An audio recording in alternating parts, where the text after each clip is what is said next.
So wait, you're telling me that we already got the tax screens back, Garfield, in real life?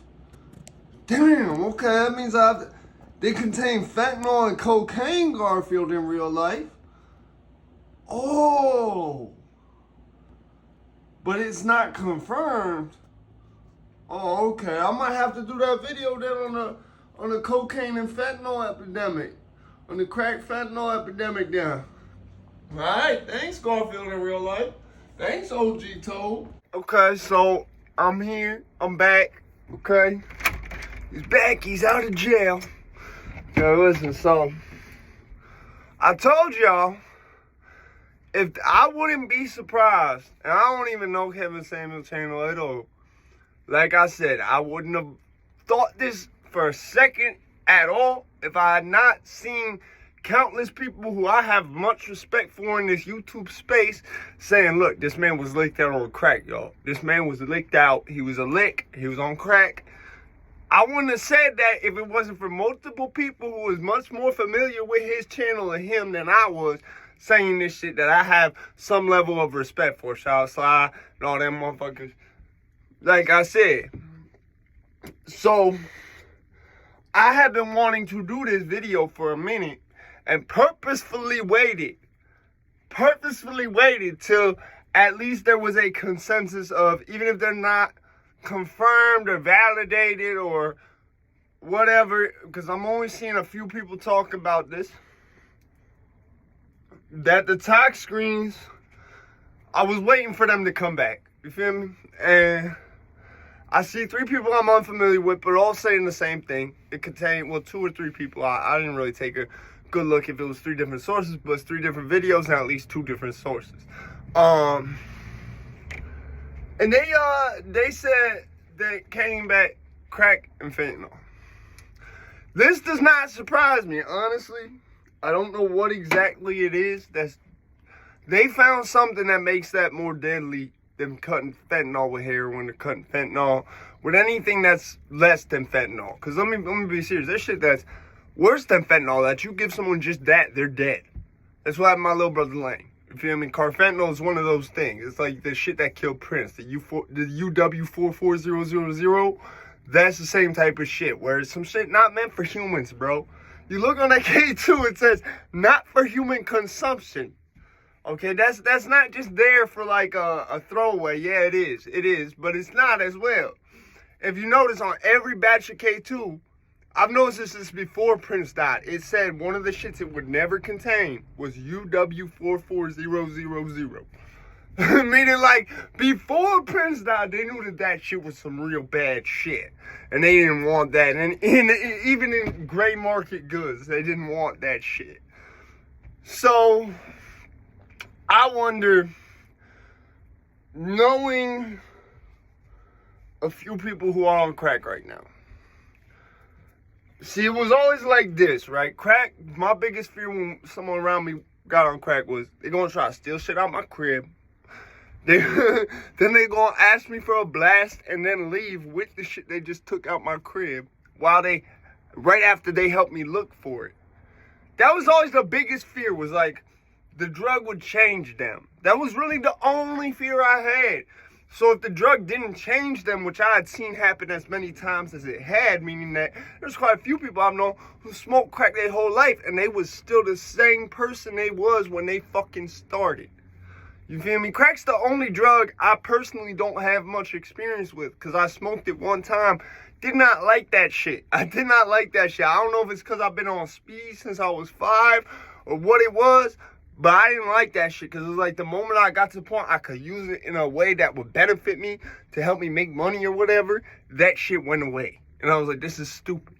My little brother JG is on crack right now. God bless his soul, man. I told him this shit the other day. I said, yo, this shit, it used to be like it would just worry me that like it would change you.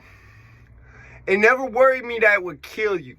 You feel me? Like when I was on dope, people was worried it was gonna kill me. You feel me? Like, and I understand why.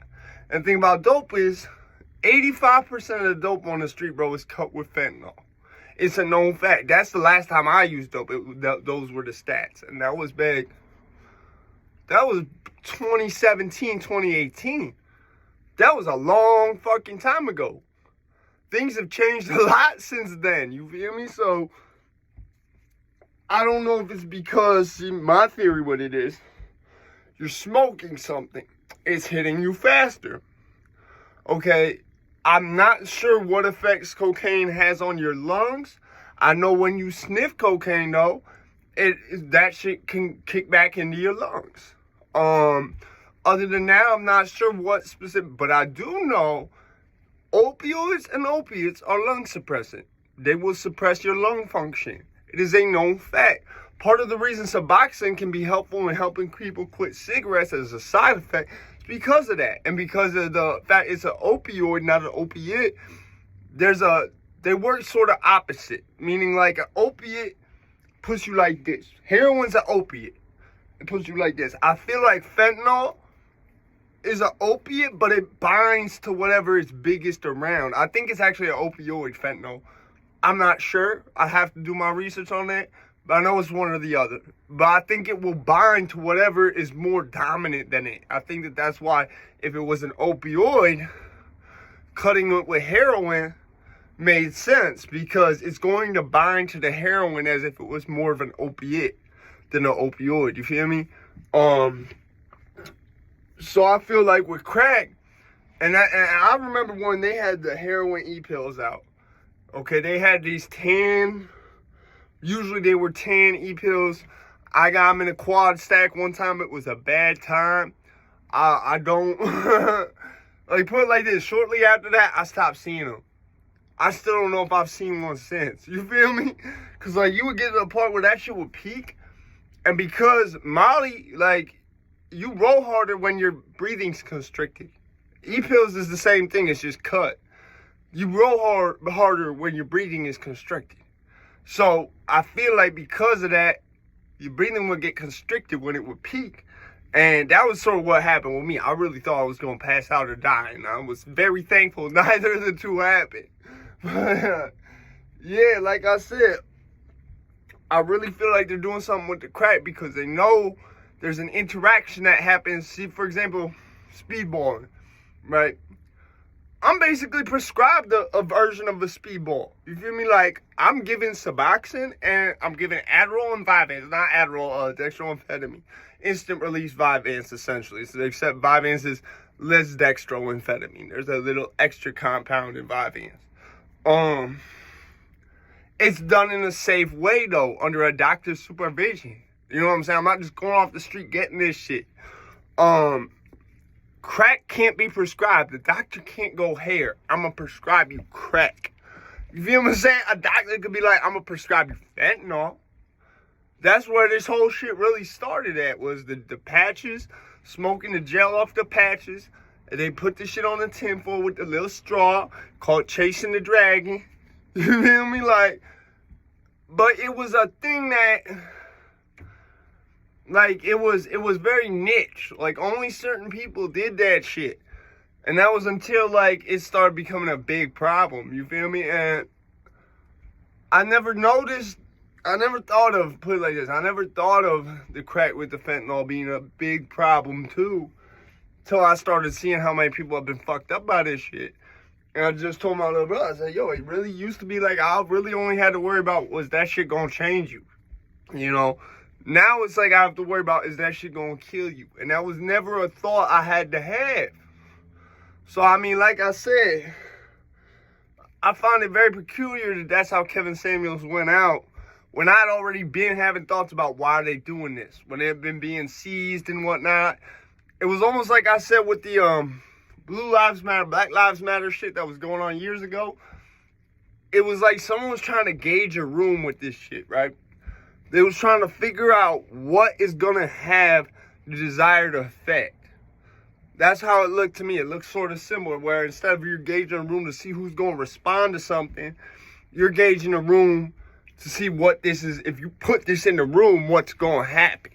Because for a minute, you were seeing it with E-pill, you were seeing it with Molly, you were seeing it with methamphetamine, you were seeing them putting this shit in everything for a minute, for like a real short minute. Like, it was like a couple seconds, a couple weeks, They were seizing a whole bunch of shit in Canada and Michigan and all these other places, and then it stopped. And after that, all you heard about was crack and fentanyl, other than dope and fentanyl and shit like that. You feel me? And so like I said, it's like, what if you are inhaling a speedball at the same time without knowing you're inhaling a speedball? What's the effects of that going to be? Especially if it's crack and fentanyl. It's not no, because like I said, there's speedballs and there's speedballs. All that means is that you're on something that's an upper and you're on something that's technically a downer at the same time. And that can be done in a safe way. I mean, like I said, I'm not the only person I know who's prescribed some shit that's essentially a speedball by a doctor. As far as people I know, what I'm prescribed is probably like the safest form of that. I know people who's prescribed Adderall and Perk 30s. Both in 30s. They get the Adderall 30s and the Perk 30s. You feel me? Like, so I'm only saying what I know. And I know that if you can't get crack prescribed by a doctor, because it's I don't even think that's scheduled. Is it Schedule 1? Is it as no medical use, or is that not scheduled? I think Schedule 1 is no medical use. Like, you can't prescribe that. Yeah, that's what it is. Because Adderall, stimulants is Schedule 2. Schedule just basically relates to what the risk factor for abuse they feel there is. You feel me? Like, what the risk factor for, like, people either taking too much or selling it or whatever. I think Perks is Schedule 2. Benzos is Schedule 3. And that's the thing, too. A lot of doctors is more sketchy about putting people on benzos than they is stimulants, despite them being a lesser schedule than stimulants, because of the fact that that's one of the only 2 withdrawals you can really die from. So I've said too much as it is. I'm going to get up out of here now. If that shit about Kevin Samuels dying from crack and fentanyl is really true, I would be concerned if you smoke crack. Be easy.